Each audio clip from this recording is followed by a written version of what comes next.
Hello students, I am Professor Isha Medirata from LG Institute of Engineering and Technology.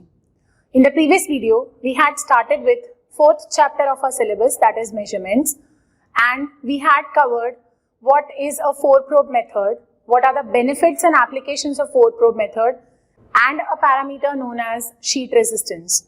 In today's video, we are going to discuss the second subtopic of the chapter, that is Van der Pol method. It is named after the physicist Leo J. Van der Pol, who had proposed this method.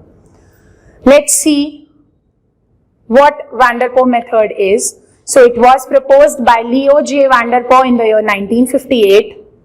This method is used to determine the following properties or parameters of any sample. Starting with the first one, we have resistivity of a material. The resistivity here we mean resistivity. If we divide by thickness, we can find out what sheet resistance is. The second property which can be determined is the doping type.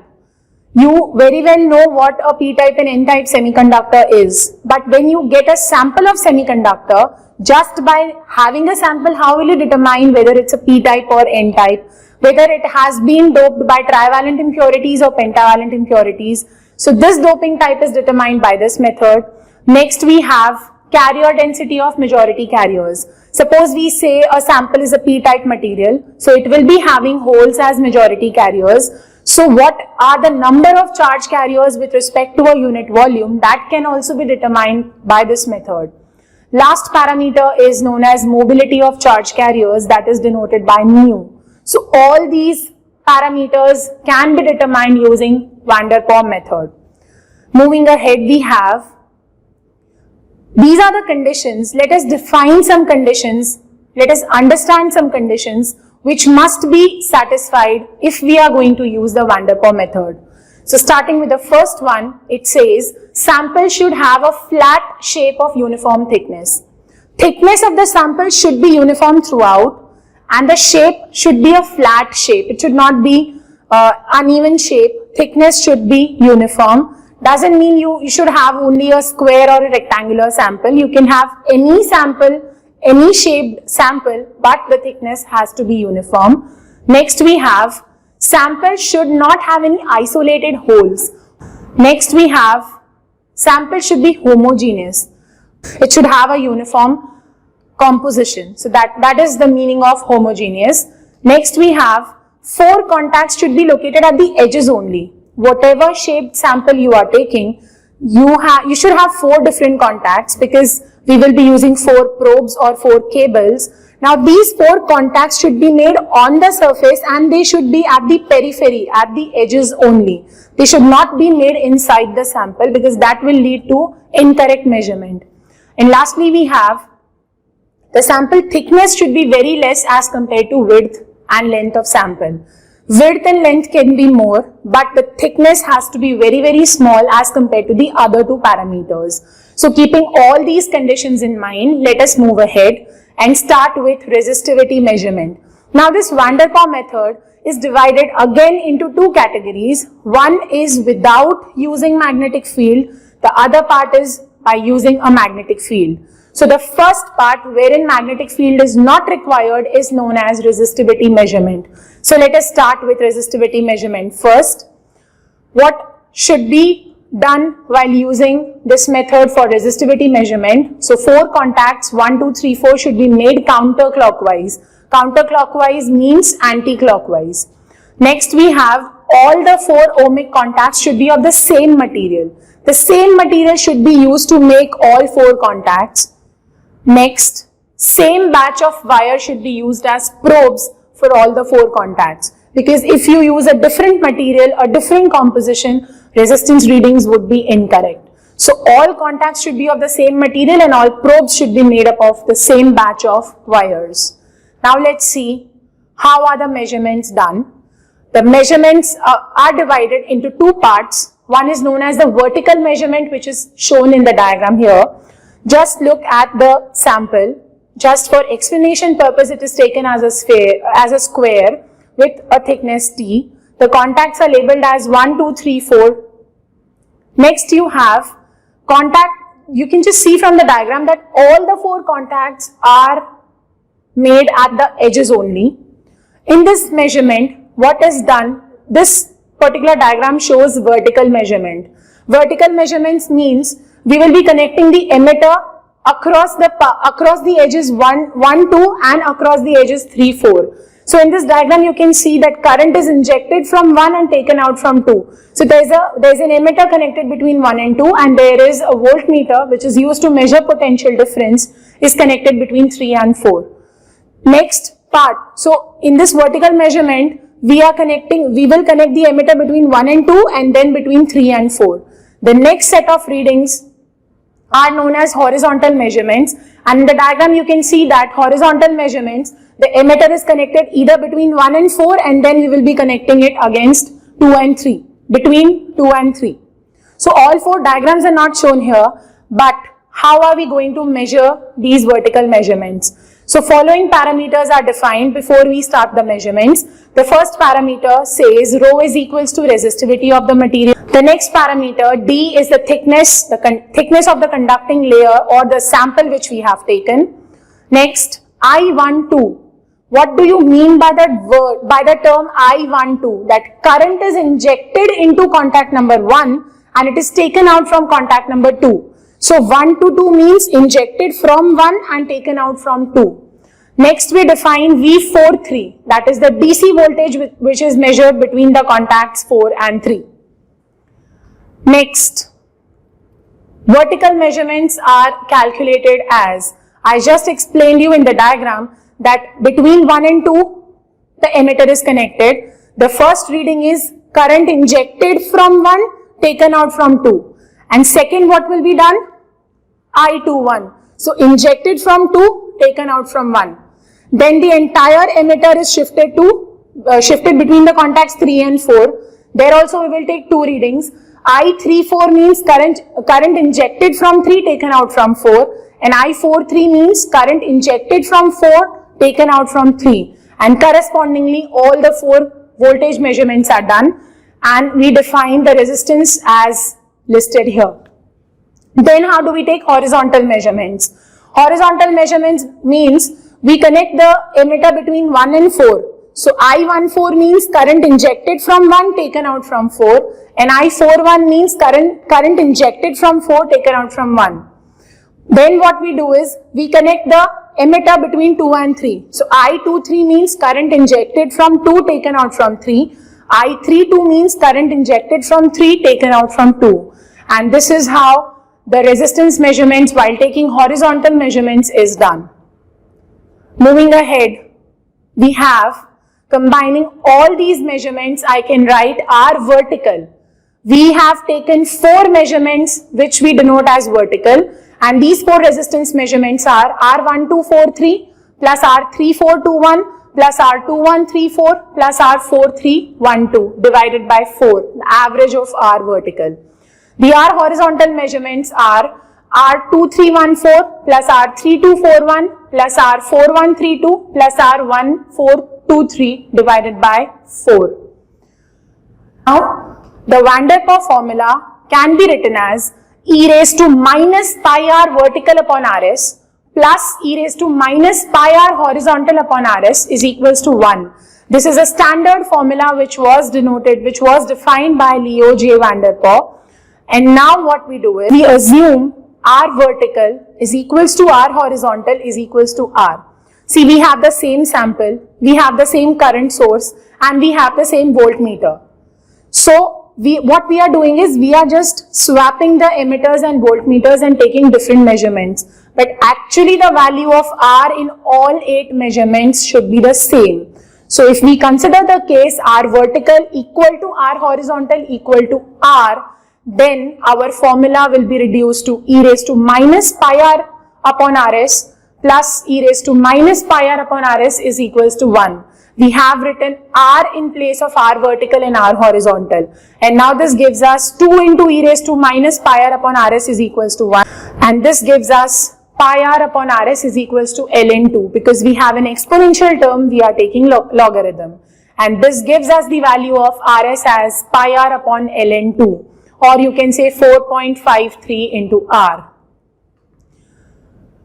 if I know the conducting layer thickness as D, I can find out resistivity of the sample by multiplying sheet resistance into D. Now in the previous formula, in the above formula, Rs is equals to pi r upon ln2. Just try to recall the 4 probe method. We had derived the same equation for Rs as 4.53 into V upon I. Here also pi upon ln2 will give me 4.53 and multiplying by R, that is V upon I. So the value of sheet resistance using both the methods is the same, only the setup is different. This was the first part of Van der Pol method. Now we will be moving to the second part where we can derive 3 parameters. But before that, let us discuss what is Hall effect, because this is an effect which uses magnetic field. So what is Hall effect? It was proposed by Edwin Hall in the year 1879.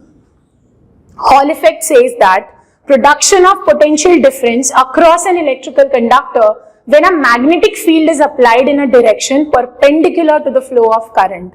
So this effect uses a magnetic field along with current. Next, this is how a Hall effect is explained. Just have a look at the sample. You can see that there is a current being inputted in the sample and there is a magnetic field being applied perpendicular to the flow of current, and the voltage is measured along the 2 edges. Let's see Hall effect in detail. So I have just divided the previous diagram into 4 parts. Starting from part A, we just have a current being inputted, just inputting a current in the sample. What will happen if you input the current? You are applying electric field inside the sample. What will happen to the electrons? They will try to come on the outer edge because electrons move opposite to electric field. So second diagram indicates the flow of electrons. Current is injected, electrons are moving outward. What happens if you apply a magnetic field? Now the third diagram indicates that magnetic field is applied. You have flow of electric current. This is the direction of magnetic field. So this will be the direction of the fingers. My index finger indicates current. My thumb indicates magnetic field. So these 3 fingers indicate the direction of electrons. Before the magnetic field was applied, electrons tried to move out. But now you are applying a magnetic field. So electrons are shifted on one edge of the sample. Just have a look at diagram number 4. Electrons are accumulated at one edge. So that becomes negatively charged and the other side becomes positively charged. So if I connect a voltmeter across these 2 edges, I will be getting a potential difference because electrons have moved on to one side. And this potential difference measured is what is known as Hall voltage. Let's see how is Hall voltage calculated. Before that, the Lorentz force which is experienced by electrons due to the applied magnetic field is given by the equation F is equals to QVB. Q is the charge of electron, V is the velocity of electrons, and B is the applied magnetic field. Now, velocity of electrons traveling due to the applied field is given by the equation V is equals to I upon NAQ. So in the above equation, we have a term velocity. This equation of velocity, if I substitute in the above equation, I get the Lorentz force as IB upon NA, where I is the current applied, B is the magnetic field applied, N is the charge density of electrons, and A is the cross-sectional area. Next, the accumulation of electric charge on one side leads to an electric field. Just now we have seen that electrons have accumulated on one edge which becomes negatively charged. So this accumulation leads to an electric field which is given as E is equals to IB upon NAQ.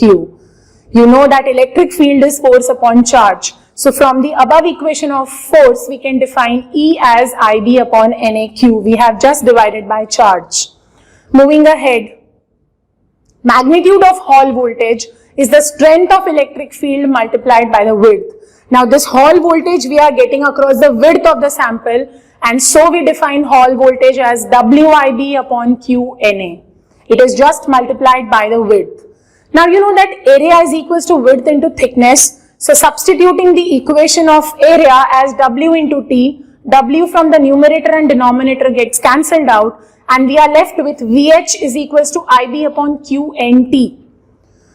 Here, sheet density is defined as density of electrons multiplied by thickness. So we have a term N into T in the above equation. This is actually denoted as sheet density Ns, and hence we get the final equation for Hall voltage as IB upon QNS. This is the expression for Hall voltage in the sample due to the applied magnetic field. Then we have a term called Hall coefficient. Hall coefficient is defined as RH is equals to 1 upon NQ. So Hall coefficient is denoted as RH and it is defined as 1 upon NQ. This Hall coefficient, relation between Hall voltage and the Hall coefficient is given as RH is equals to VHT upon IB. So from the equation of RH is equals to 1 upon NQ, we have just substituted N into Q as 1 upon RH in the equation of VH, and we get the expression as VHT upon IB. Hall coefficient for a p-type semiconductor is always positive and for an n-type semiconductor is always negative. Moving ahead, we will start with Hall measurements. So like we have done resistivity measurements, we will start with Hall measurements now.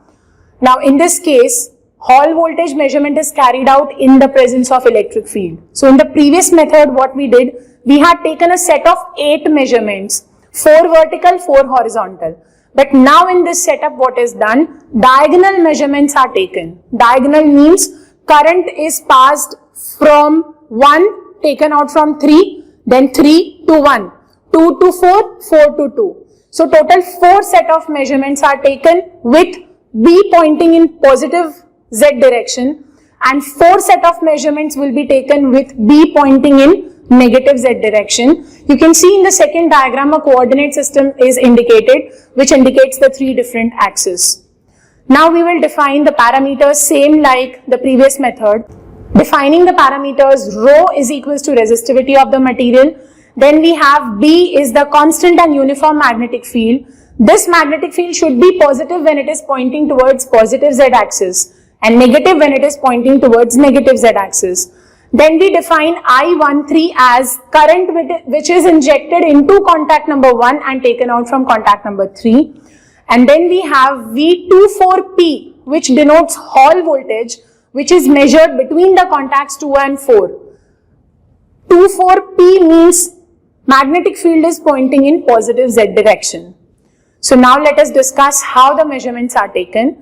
So difference of voltages for positive and negative fields are calculated. So 4 measurements by keeping B as positive and 4 measurements by taking B as negative. So this is how the voltages are calculated. V13 will be calculated as 13P minus 13N. What does this mean? Voltage measurement when B is positive minus voltage measurement when B is negative.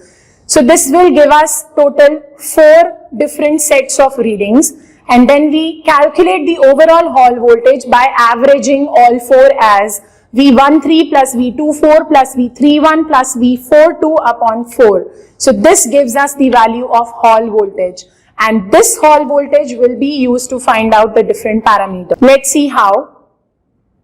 Determination of parameters from the Hall voltage. Parameter number 1. The value of Hall voltage we obtained. If the Hall voltage comes out to be positive, we say the sample is p-type. If the Hall voltage comes out to be negative, we say the sample is n-type. So this is how doping type can be determined. Next, parameter number 2 is sheet density. We know the equation of VH as IB upon QNS. So using this equation, we can find out sheet density as IB upon Q into mod VH. Why do we use modulus here? Because if the sample is n-type, we will be getting a negative value, and that is the reason we take modulus VH. And depending upon the sheet density, you can find out mobility of charge carriers as mu is equals to 1 upon Rs into Ns into Q, where Rs is the sheet resistance that we obtain from resistivity measurements, Ns is obtained from the above equation, and Q is the charge of electron. So this is how the 3 parameters can be determined, but this requires magnetic field, and that is the reason we discussed Hall effect. So moving on to the advantages of this method. Advantage number 1, it uses only 4 contacts. No need to measure the sample width or distance between contacts. Next, What are the disadvantages of this method? So measurements take twice as long. Why? Because you have to apply magnetic field in one direction, take 4 set of readings, again invert the magnetic field and take another set of readings. Lastly, errors due to the contact size and placement can be significant. If the contact size is more and if they are not done properly, if they are not at the edges, there can be an incorrect reading. So this was about the advantages and disadvantages of Van der Pol method. So in today's video, we have discussed what Van der Pol method is, the two categories, resistivity measurements and Hall measurements. Hope you have understood all the topics I discussed very well. I will be starting with hot probe method and capacitance voltage measurements in my coming video. Till then, take care. Thank you.